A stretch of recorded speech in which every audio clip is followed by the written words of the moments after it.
खत विक्रेत्यांनो सावधान! उमराणा येथे कृषी अधिकाऱ्यांच्या खतांच्या दुकानावर छापा. शेतकरी अधिकारी व व्यापारी यांच्यात तू तू मैं मैं.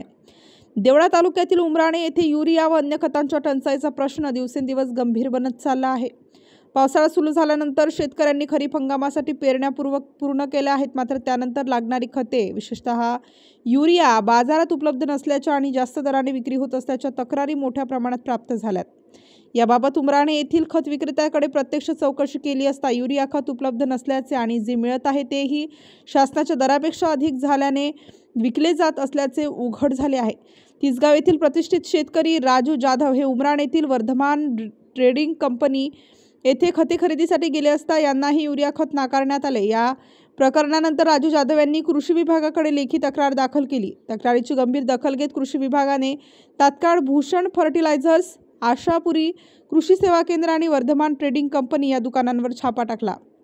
या छाप्यादरम्यान खतांचे जास्त दराने विक्री, शेतकऱ्यांना बिले न देणे, स्टॉक बुक व विक्री नोंदणी तफावत अशा अनेक अनियमितता आढळून आल्या. कृषी अधिकाऱ्यांनी काही महत्त्वाची कागदपत्रे व परवाने चौकशीसाठी ताब्यात घेतले आहेत. या घटनेनंतर प्रहार संघटनेचे हरसिंग ठोके हे घटनास्थळी दाखल झाले. त्यांनी कृषी अधिकाऱ्यांना थेट धारेवर धरत खते काळ्या बाजारात विकली जात आहेत, बिले दिली जात नाहीत, शेतकऱ्यांना हेतुपुरस्सर त्रास दिला जात आहे असा आरोप केला. वर्धमान ट्रेडिंग कंपनीने बिल पुस्तके सादर न केल्याने अधिकाऱ्यांचे आणि विक्रेत्यांचे मिलीभगतीचा संशय व्यक्त करण्यात आलाय. त्यामुळे शेतकरी राजू जाधव, प्रहारचे हरिसिंग ठोके व अन्य शेतकरी यांच्यात खत विक्रेत्यांसह कृषी अधिकाऱ्यांचीही शाब्दिक चकमक झाली. या वाढत्या तणावामुळे कृषी अधिकारी घटनास्थळावरून निघून गेले. यामुळे शेतकऱ्यांमध्ये प्रचंड नाराजीचे वातावरण आहे. शेतकऱ्यांनी शासनाकडे जोरदार मागणी केली की प्रत्येक खत विक्री दुकानासमोर दरफरक लावणे बंधनकारक करावे.